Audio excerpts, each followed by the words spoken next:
Hey everyone, how's it going? This is Sean and welcome to the Song Window.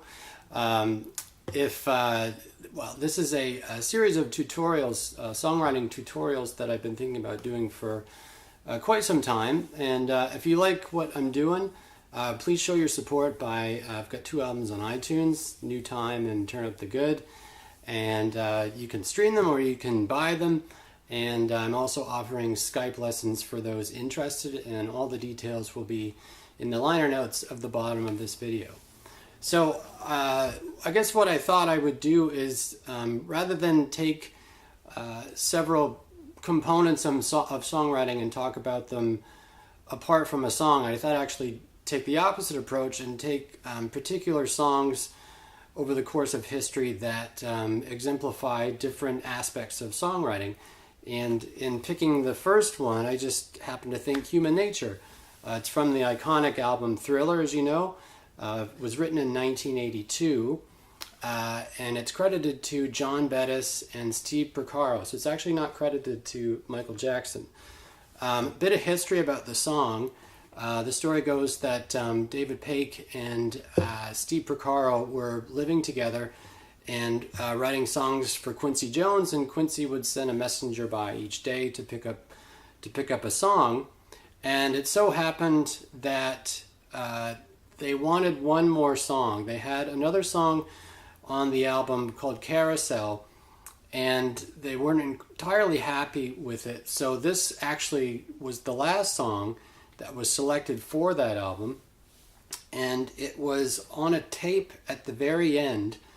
And it wasn't even intended that Quincy would listen to it. It was actually some other demos that the two of those guys had put forth. And when Quincy listened through the tape, he got to the very end, and actually what caught his attention was the part in this song that goes da da da da da da da da.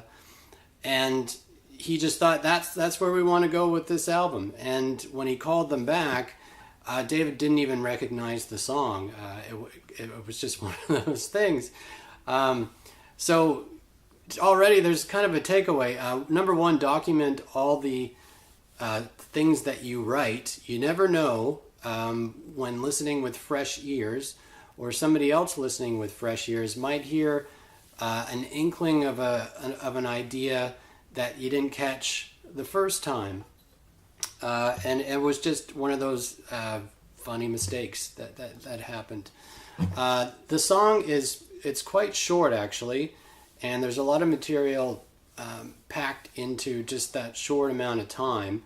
And it's not a surprise that this song, I mean, along with that whole album, has really stood the test of time. You can find the Thriller album on the Apple charts to this day. There's only 9 songs on it, and every song, including this one, has what I would call a lot of melodic precision. There's just not a lot of fluff. Every note in the melodies serve a purpose and are very intentional. And not only that, but when you have a dynamite band, which was the band Toto, who was really red hot at the time, and so Steve Porcaro being of that band, John Bettis actually was credited with writing the lyrics to this song. He was brought in afterwards because I guess Quincy wasn't entirely sold on the lyrics the way they appeared initially. So it was the song that got him. It piqued his ears initially, but it was actually, he wasn't so keen on the lyrics, so he actually brought in somebody else. I've actually been looking at a lot of modern songs recently, and I notice when I look at the chart, often a lot of them are credited to 6 people. So it's kind of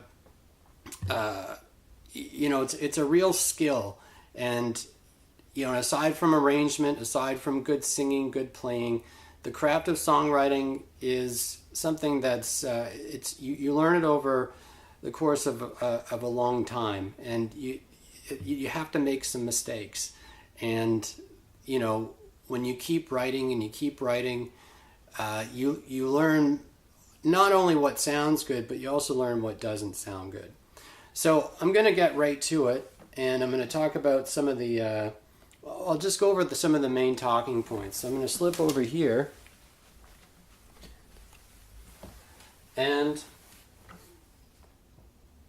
just in quick just a quick rundown. So we'll talk about the form, the harmony and the harmonic rhythm, bass movement, melody harmony relationship, and something called multiple scale use. I've actually read something to the extent where Michael Jackson, when he went into the studio, the amount of detail that he was aware of was quite exceptional. He could sing every bass line to the song. He could sing every chord voicing, every note in the chord voicing, knew all the harmonies.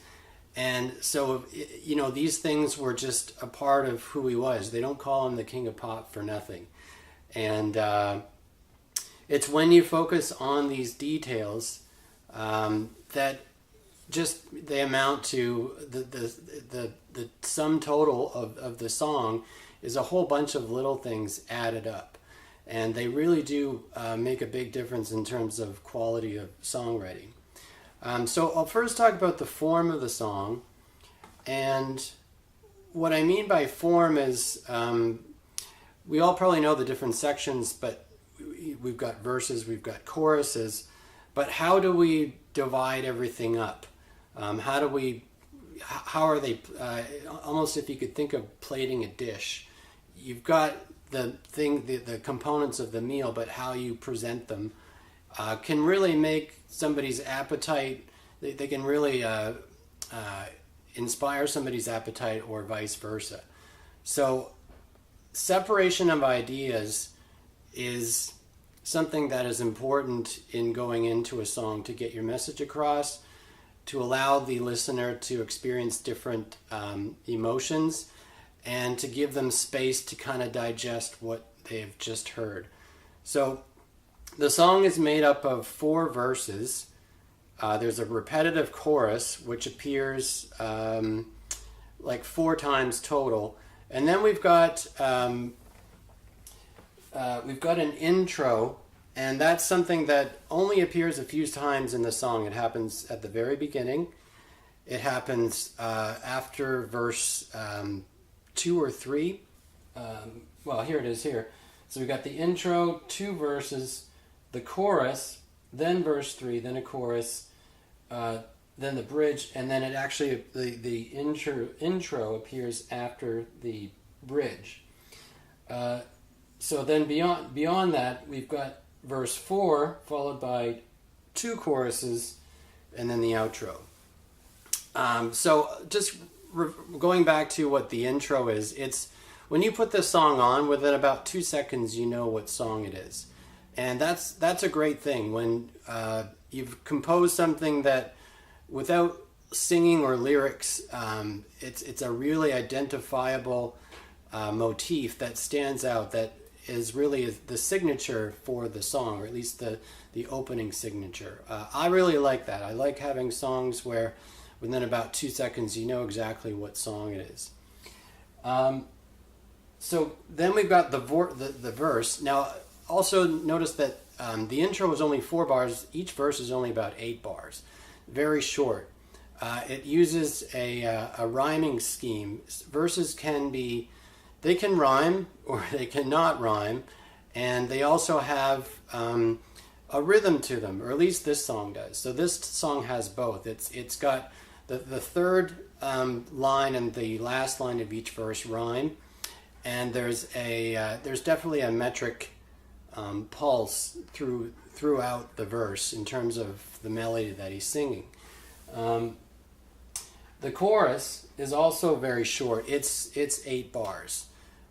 It's really actually just a 4-bar idea that's repetitive. So far, like, we've got real simple sections. These are not long elaborate sections. They move along very quickly, and they're joined together in a really great way. So I'll just draw your attention to the other sections. So after the intro, couple verses, chorus, verse, and another chorus, we've got a bridge. Actually, let me back up. The chorus, definition of the chorus is kind of a recurring chant, if you will. It's an idea that's repetitive. So in this song, it's the why, da da da da da da da da, why, da da da da da da, and then that's repeated. The bridge is also something separate. It's another section of music that is apart from the verse and the chorus, and it's designed to, it can do a few things. It can connect a chorus to another verse. It can transition to another section, which is actually what this does. Really what it's doing, it's connecting back to the beginning, because the interlude that appears right after the bridge is the opening theme. So what happens is the bridge transitions to the opening theme, which allows space for the fourth and final verse to come in. Okay, so after the final verse, it's not uncommon that we go to two choruses, and then we go to the end. Also, just note that in terms of how the song is divided, there's two verses in a chorus, and then one verse, and then the chorus. So it's a great idea in terms of pacing the song that you space things out. If you have two choruses, two verses in a chorus, and then another two verses in a chorus, it can be a little long. So it's not uncommon that you have two verses in a chorus, and then one verse in a chorus, one verse in a chorus. Okay? So we got the bridge that's transitioning back to the intro or the interlude. They're the same thing. And that's setting up the last verse. And that segues to two choruses before the outro. Now the outro of the song is a restatement of the original theme, but it features an additional four bars that didn't appear there. So the outro is a separate, almost a separate composed piece. So the takeaway from all this is I wouldn't say that you would ever want to start with the form of a song before you go about writing it, but it's a matter of taking your ideas and knowing where to put them. How long should they be?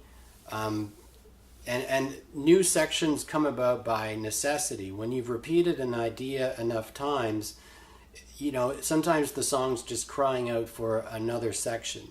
And it could be instrumental, it could be a separate lyrical idea, it could be all kinds of things. So I would love to have been a fly on the wall in terms of how this song was actually put together, but in the end, I mean, it's a fairly common type of songwriting form. Two verses, chorus, etc., etc. All right, so moving on. The next thing is sort of the getting a little more into detail about the music itself, the harmony and the harmonic rhythm. So when I talk about harmony, I'm talking about the chords or the chord structure, and harmonic rhythm being the pace at which the chords go. And that actually has a big impact on the bass. So as far as harmony goes, it's useful to talk about harmony in terms of the key signature. Now the key signature of this song is D major. It's in two sharps. There's a million songs written in D major, so it's nothing unique there. I don't know if the song, I have this feeling that the key was probably chosen, whether it was in the initial key, whether it was written in that key or not really doesn't make any difference, but when it came time for Michael to sing, you have to make choices about what key is appropriate for the singer, if it goes too high or if it goes too low. So sometimes it's not a bad idea to try the song in different keys, but ultimately the song ended up in D. The chords for the most part are very simple, and if I flip over here,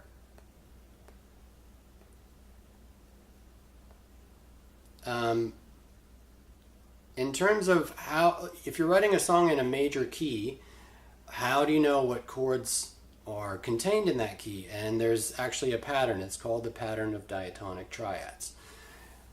Diatonic means something that's in the key. Something's diatonic, it's in the key. If it's non-diatonic, it's not in the key. Triads meaning 3-note chords. So in the key of D, we have, well, actually, let me back up here. Here's the pattern. The first chord harmonizing the first note of the scale is a major chord. So in the case of D major, D major. The second note of the scale is E, so that's harmonized with E minor, F sharp minor, G major, A major, B minor, and then C sharp diminished. I guess I could go. There it is. It's a very dark sounding chord. And then D major. Okay, so the song for the most part features a good chunk of those chords, not so much the C sharp diminished. But it also features some 4-part chords. So these are the 7th chords. 4-part harmonies, they're just a little richer sounding. So instead of D major, you've got D major 7. E minor becomes E minor 7. F sharp minor becomes F sharp minor 7. G major becomes G major 7. You do something like that. A major doesn't become A major 7. It becomes A7. B minor becomes B minor 7. And then C sharp diminished actually becomes C sharp minor 7 flat 5. Like that. The 7th chord, you don't really see it a lot in pop music. It's not that it won't ever be used, but it's typically not used as a standalone chord. It's usually used in conjunction with another chord. I'm not going to get into that so much today, but hopefully down the road I'll pick a song where I'll show you about that. So let's go back to the actual song itself, and let's just see what we got here. So the song starts with the 4 chord, the 5 chord. You notice this chord is actually not in the key. We'll get back to that. Here's your 2 chord, 4, 5, back to that F major 7, and then your 2 chord. So there's no cadence at the end. A cadence typically being 5-to-1. We've got the 4 and the 5, but the 5 actually never resolves to 1, and that's kind of a unique thing. You also notice that the song didn't start on the 1. That's a great thing too sometimes to create motion. That creates a little bit of tension. It gives it a place or some space for it to resolve later on down the road. You also notice that the intro and the verse do not start on the 1. They start on the 4 chord. Okay, so as we go down, we got the 4, 5 to the 3, 4, 5, 4, 5, 3, 4, 5, 4, 5, 3, 4 and 5, 4, 3 minor 7, 2 minor 7, 5. Notice the tonic, again, is not present at any time in the verse. It's not until you get to the chorus that, here's the tonic here. So you have 4, 5, and there's the resolution that you would expect, 5-to-1. So now the neat thing about the resolution, it didn't go 4, 5 to the 1, because you've already got 2 beats per chord, and suddenly if you have a chord for 4 beats, it sounds a little bit out of place. So we've got some bass movement that goes. So it's the 1 chord with the 7, the 6, and the 5 in the bass. Okay, and then we get down to the 4 chord, the 3 chord, and here we finally have a 2 minor 7, and there's a 5. But again, that 5 is left unresolved because it's going back to the verse. Okay, so far the tonic has only appeared really just in bar 2 of the chorus. All right, so if I move on, all the verses in the chorus are basically the same. The next section that appears that's unique would be the bridge. And the bridge is the 2 minor 7, 6 minor 7, 2 minor 6 minor 7, 2 minor 7. And then this is like a fancy way of saying 5, 7, sus 4. This would have a 13 on it. It's probably easier just to think E minor 9 over A, but it's A7 sus 4 ultimately. And again, that's going to 4. It doesn't go back to 1, but this is our interlude, which is a restatement of the intro. And then it's not until we get down to the end where we've got these 4 unique chords. So I'm going to come back to these. But so far we haven't seen anything, for the most part, not in the choruses or the verse, nothing non-diatonic. It's all been very diatonic, mostly triads, and a few seventh chords peppered in. So nothing really uncommon here. But the other thing I want to come back to is what I call the harmonic rhythm. So aside from what the chords are, the pace at which the chords flow or how closely they are together has a big impact on the song. It makes the song advance. If you have a lot of chords frequently, it builds drama. You can have the opposite effect by creating space and relaxation by spacing the chords out a little bit more. I was just listening to the new John Mayer song, Love on the Weekend. I guess it came out a couple of days ago, or last week anyway. And the chords were, 1 chord per bar. It had a very relaxed kind of sound, whereas this song, it's chords every 2 beats, and that is held for most of the song. There's a couple of times where we've got these little kicks. So right off the bat, this chord's on beat 1, this is on the end of 3, and that's on 4. This is on 1, that's the end of 3, and 1 and end of 2. So 1 and 2 and 3 and 4. 1 and 2 and. So beat 1, end of 2, beat 4. Beat 1, end of 2, beat 1, end of 2, beat 4. So even if I didn't spell out the rhythms or spell out the chords themselves, if I just sung the rhythm of the chords, 1 and 2 and 3 and 4, 1 and 2 and 3, 4, 1 and 2 and 3, 4, 1 and 2 and 3, 4. So it's moving around. Sometimes this A chord is on the end of the beat. Here it's on beat 3, and here it's on beat 4. And here it's also on the end of 3, and here it's also on 1 and 2. It's the end of 2 again, and that's beat 4. Here's beat 1, here's beat 3, here's beat 1, and then this doesn't change until beat 3, beat 1, and beat 3.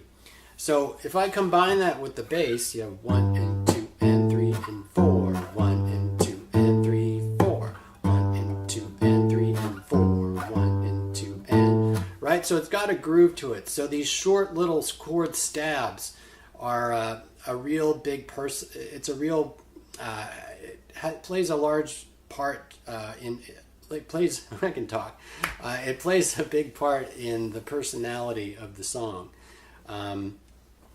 So, sometimes when you are writing chord changes, don't neglect rhythm, because rhythm is sometimes 50%, if not more, of what makes a song identifiable. Can be a real big character in the song. As we flip down to the chorus, the harmonic rhythm is similar. 1 and 2 and 3 and 4, and then here 1, 2, 3, 4. So even though it's the same chord, the bass is moving, so it kind of gives the illusion that we've got these chord changes. So it's a nice stepwise transition in bass motion, stepwise down back to its destination. 1, 7, 6, 5 down to the 4.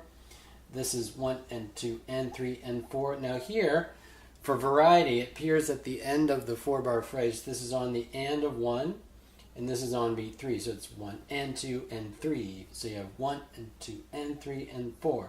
Da da da da. 1 and 2 and 3 and 4 and 1 and 2 and 3.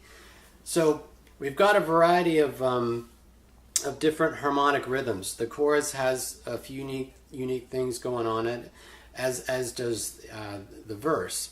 And even in the interludes, we have some syncopation as well. The chords coming in on off beats.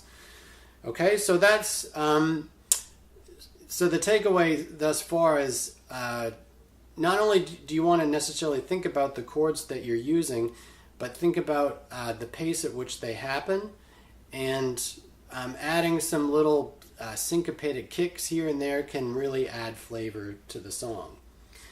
I'm going to probe a little bit deeper into the chords in terms of how they're ordered. And I'm going to flip over here.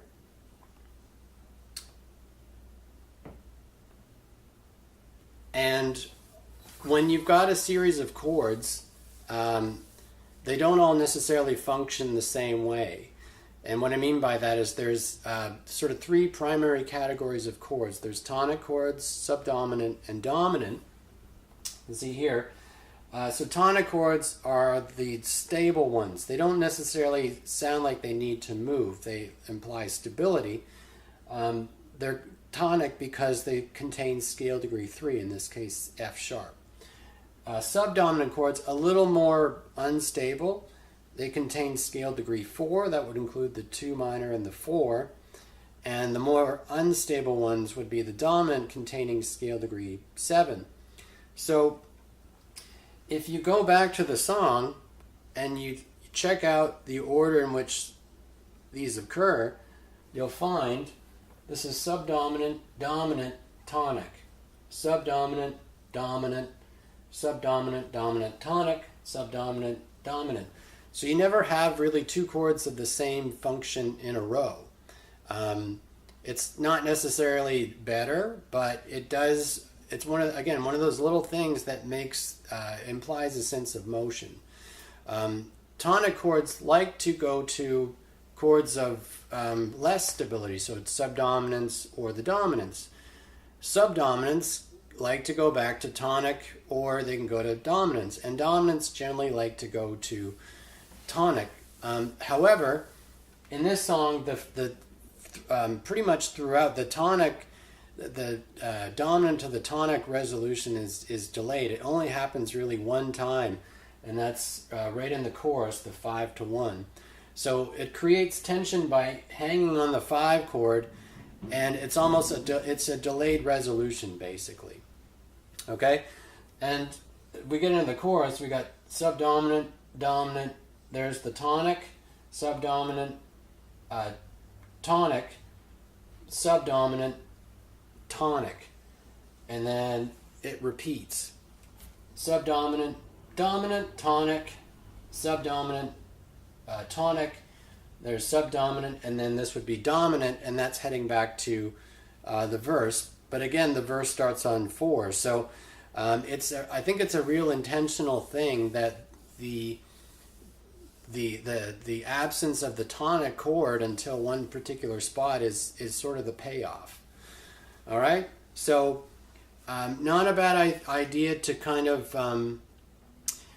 mix your chords up. The other great thing about thinking about chords in terms of category is you can interchange them. So, for example, if you write a song and you've got a verse happening, you have a sequence of chords. If you're looking for variety on the next chorus, you can swap tonic for tonic. So instead of 1, you could swap it with 3, or you could swap it with 6. You can swap the subdominants. 2 can swap for 4. So having a slight change of harmony underneath the same melody just adds a little bit of variety.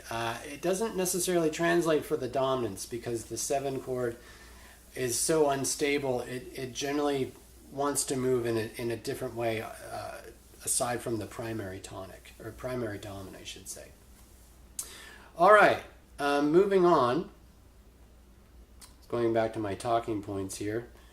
So we've talked about the form, we've talked about the chords, the function of the chords, how the chords are spaced, and the bass movement really follows the harmonic rhythm. That's the other reason why harmonic rhythm is something to think about, because the bass changes as well. And sometimes when you track the song's bass line, you'd find that often, and especially for music like this, and a lot of R&B, the bass is kind of the unsung hero of the song. It's really kind of it's rhythmic and it's melodic, and often it's a much bigger part of the song than what might seem on the surface. So when you've got chords moving at a more rapid pace, the bass is going to track with it, and that helps to create motion as well. And then we get to the melody. Now this is, it's the creme. It's the what would you call it? The piece de resistance, if you will, of the song. It's what everybody sings when they walk away. How do you create a great melody?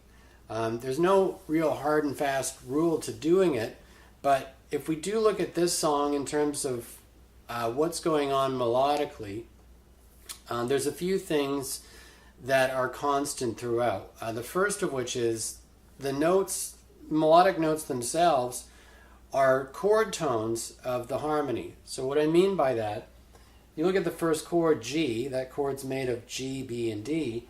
This is the first melody note is the third of the chord, the B. The D is the fifth. The C sharp is the third. And then we move over here.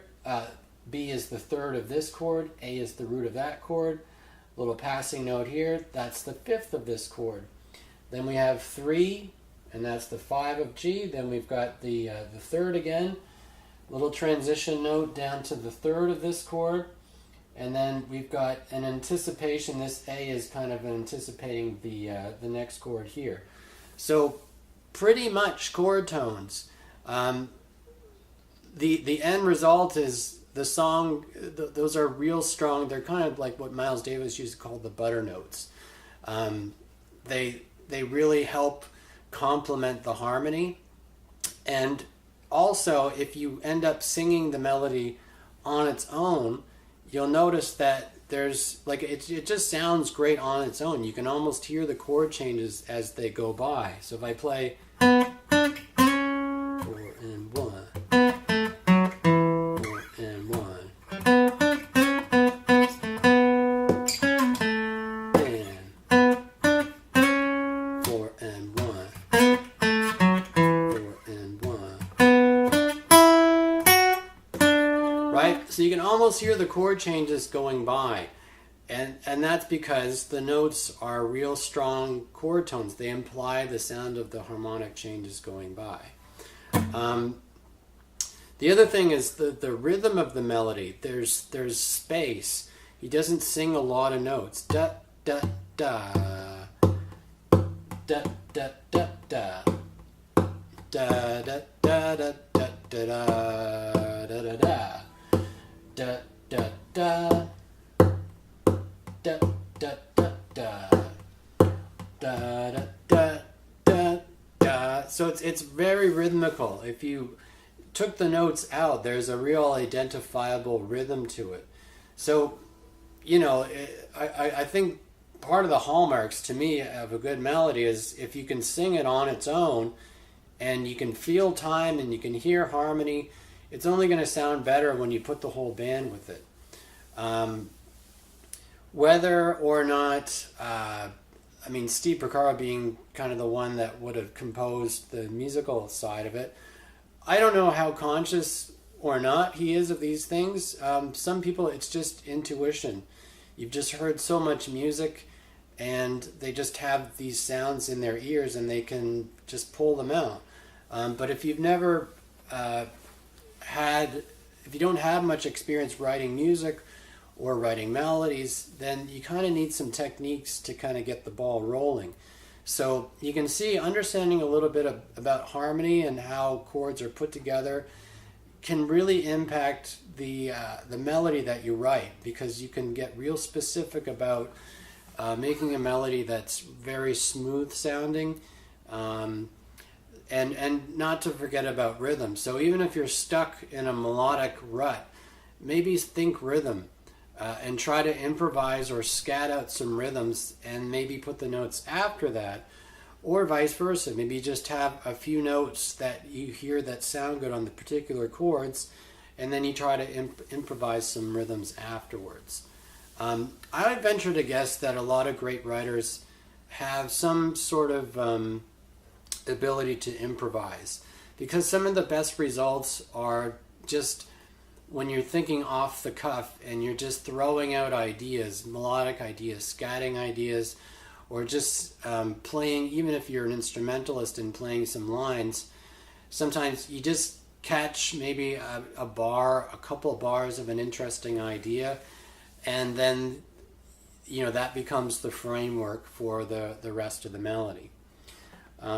So if I go down the chorus, the chorus of the song, most of the same chords as the intro, or the verse rather. So again, you've still got, here's the chorus here, third, third, third.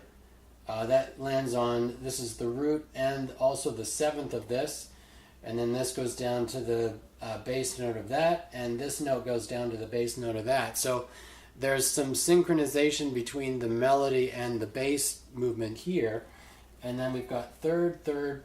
Sorry, I already did that. This is the third, that's the fifth, and then we've got, that's the seventh, and that's the fifth.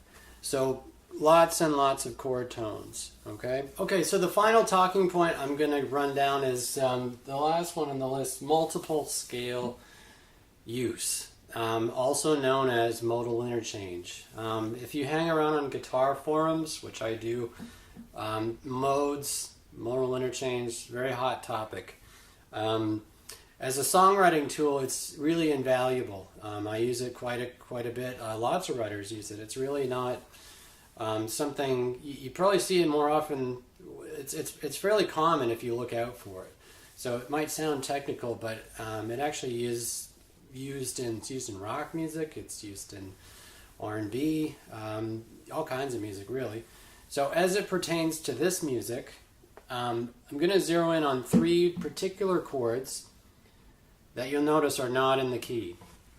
The first one is F major 7. So that appears right on bar 2. It also appears on bar 4. So anytime that intro motif happens, and then as we flip to the end, this chart labels it as B flat major 7, A minor 7, F major 7. So these two are two additional chords not in the key of D. So one real simple way to think about this is the most common way to introduce chords not in the key are to borrow from a parallel minor. So in short, if you're writing in D major, you borrow from D minor. If you're writing in C major, you borrow from C minor. Okay, so probing a little deeper, there's three kinds of minor, if you will, and if I flip over here, the three primary ones are Dorian, Phrygian, and Aeolian. The song Human Nature uses a bit of Dorian on the F major 7, and it uses Aeolian for the B flat major 7 and A minor 7. Here's the scale, the formula for each scale. You can see all minor scales have a flat 3. They all have a flat 7, but they differ on what's happening on the 6 and mainly on the 2. Phrygian's got a flat 2 and a flat 6. Aeolian's got a natural 2 but a flat 6, and Dorian's got a natural 2 and a natural 6. So without giving you any hard laws, we're just gonna sort of observe what was used for this song. So if I flip to, you can see a transcript of the actual keyboard lick that happens over those changes. So if I flip over here, here's the F major 7. So if we look at the notes, we have a C and a B and a C and an A. So when you are putting notes on any of these chords, you're bound by the chord tones, so you can't really change them. you've got F, A, C, and E. So you kind of have to include those notes, but between those notes are the scale tones, the 2, 4, and 6, or if you think in chord lingo, 9, 11, and 13. So here we got 5, sharp 11, 5, and 3. So already we've got this B natural, okay? So in terms of relating it back to the tonal center, B, the note B is natural 6, but the F is a flat 3. Okay, so you put those together, flat 3 with a natural 6, that's generally Dorian. Okay, if we flip down to the last page, and on that B flat major 7, B flat is already, the root is already flat 6, so the two chord scales with flat 6 are Phrygian and Aeolian, but what separates those two is natural 2. The Aeolian's got natural 2 and Phrygian's got flat 2. So if we look at what notes were picked, we've got A, G, F, F, F, A, and the E natural. So the E natural being sharp 11 to that.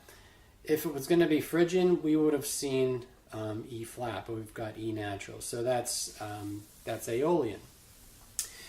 Now the other thing, depending on how you treat the other chart actually labeled the next chord as being an A minor 7, and I guess you could kind of think of it that way, or you could think of it, this chart didn't even put it in, but if you did consider this chord here to be A minor 7, you've still got Aeolian because these notes haven't changed. You've still got, there's the flat 3, if we're talking D Aeolian, flat 3, 5, and natural 2. So if I try to explain it without using any scale jargon, basically it goes like this. If you're writing in a major key like D major, you can replace your 3 minor, or let's just say intertwine with a flat 3 major 7. So take the 3 minor, lower 1/2 step, flip the sign. Okay? And you can do the same thing with 6 minor. Take a 6 minor, lower it 1/2 step, flip the sign to major, and you've got flat 6 major 7. With the 5, you'd expect major for 7, but another chord that is brought in sometimes is 5 minor 7. So it shares the same root, but it's a different chord quality. So A minor 7. So I'll give you a couple of other examples. So let's say I'm writing a song that goes 1, 2, 3.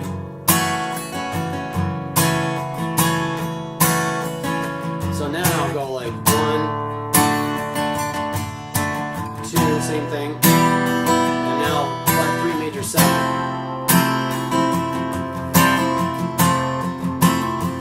So it just kind of goes from light to smoky just for a brief minute, and that's really the effect that you have when you throw in some minor chords. It's just adding a little bit of heat or smoke, however you want to look at it. If I do the same thing with the 6 chord, lots of songs go from 1 to the 6 to the 5. So I could introduce flat 6, I could go 1, 6, lower it 1/2 step, flip the sign, flat 6, 5. Okay? So if I wanted to use 5 minor 7, maybe like, here's 1,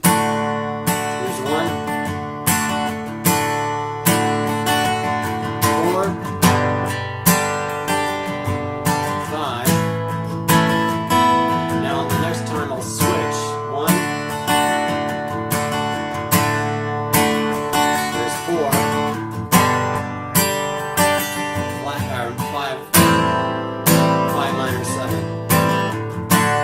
Right, so you can create a phrase with the diatonic chord and then restate it, and you switch one of the chords. So 3 minor could be replaced with a flat 3 major 7.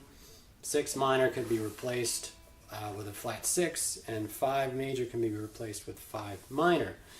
A lot of the time, the resolution chord after the non-diatonic one is chromatic. And actually, if you look at the intro, just flip back here. The F major, the root F, is a chromatic or half step down to E. Okay, and when you see it again at the end, here's the F major chromatic down to E, and when the flat 6 is used, it goes chromatically down a half step to a note still in the key, although this chord is also switched. The root's in the key, but the chord quality is not, because you have A, C, E, G. The C natural of this chord makes it not in the key. So as a way of resolving those chords, flat 3, flat 6 in particular, a lot of time they do resolve down chromatically. Not always, but a lot of the time. And the last thing I'll draw your attention to is the chord that's at the end. It ends on a non-diatonic chord, the flat 6 major 7. So it sort of is left unresolved, and again it just sort of has that extra smoky quality to it. There's a lot of songs that do that, especially jazz songs. You know, they might end on the flat 2, most commonly like flat 2 major 7 or flat 6 major 7. So if I play the ending of this, you have the flat 3 F major 7, 2 minor. Now you'd expect 5, but it goes to, and that's the ending chord. It probably wouldn't have the same effect if they had gone flat 3, 2, 5. I guess it doesn't sound bad, but it's more dramatic. Flat 3, 2, flat 6. Okay, so that's it for today. I hope you've enjoyed our time together. I hope to do some more songs, and we'll see you again soon.